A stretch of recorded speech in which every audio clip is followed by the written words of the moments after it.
Hello, আসসালামু আলাইকুম। Moon ব্লগে আপনাদের সবাইকে স্বাগতম। আশা করি সবাই ভালো আছেন, আমরাও ভালো আছি। তো আজকে একটা ভিডিও নিয়ে চলে আসলাম সকালবেলা উঠে আগে ব্রাশ করে নিচ্ছি। ব্রাশ করে এখন আমি নাস্তা খেতে চলে যাব। তো নাস্তা খেতে চলে এসেছি, রুটিটা ভেজে নিচ্ছি। রুটি বানানোই থাকে ফ্রিজে, শুধু ভেজে চাটা গরম করে খেয়ে ফেলবো। চা সকালবেলা আম্মুই বানিয়ে রাখে। তো রুটি ভেজে নিয়েছি, চাটা ওভেনে দিয়ে গরম করে নিয়েছি। এখন হচ্ছে খেয়ে নিব। দুপুরে রান্না চলতেছে, গরুর মাংস রান্না করতেছে। রান্নাটা কিন্তু আম্মু করতেছে, আমি না। কালারটা কিন্তু অনেক সুন্দর এসেছে মাংসের। তো দুপুরবেলা রান্না হয়েছে ডাল আর গরুর মাংস।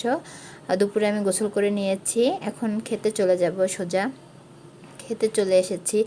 গরুর মাংস আর হচ্ছে ডাল দিয়ে দুপুরে আজকে খাওয়া হবে। বেশি কিছু রান্না করা হয়নি, আমাদের বাসায় মানুষ যেহেতু কম, এই অল্প রান্না করলে সেটাও থেকে যায়, কারণ যেহেতু খাবার মানুষ খুবই কম সেজন্য। যাই হোক, তো এখন খেতে বসে গিয়েছি, খাওয়া শুরু করে দিচ্ছি।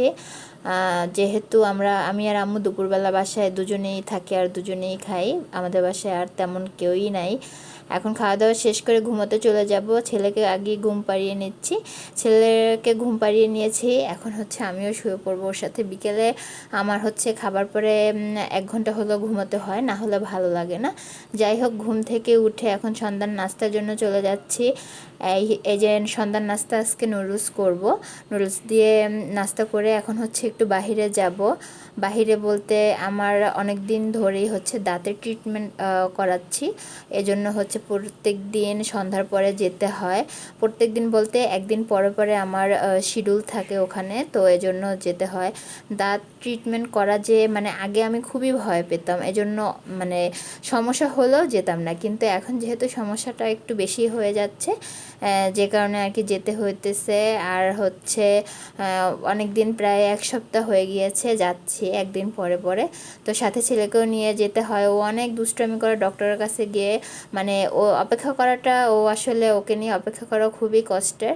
কিন্তু ওকে যে বাসায় রেখে যাব সেই অবস্থা আসলে নেই, বাসায় আমাদের তেমন কেউ নেই যে ওকে রাখবে আর কি। তো নিয়ে যেতে হয়, কিছুই করার নেই। এখানে এসে আসলে বসে আছি, আর কি করব। তাই ভিডিও মানে নিচ্ছিলাম, সাথে সে দুষ্টামি করতেছে, তার দুষ্টামি তো আছেই, আমারও বোরিং লাগতেছে। অনেক সময় বসে থাকতে থাকতে আসলে একটা সময় গিয়ে সবারই মনে হয় এটা হয়, বোর হয়ে যায়। তো তাই আর কি করব, কিছুই করার নেই, বসে বসে যা ইচ্ছা তাই করতেছিলাম। তো এই হচ্ছে আজকের ভিডিওটা আমার। কেমন লাগছে সবাই অবশ্যই জানাবেন।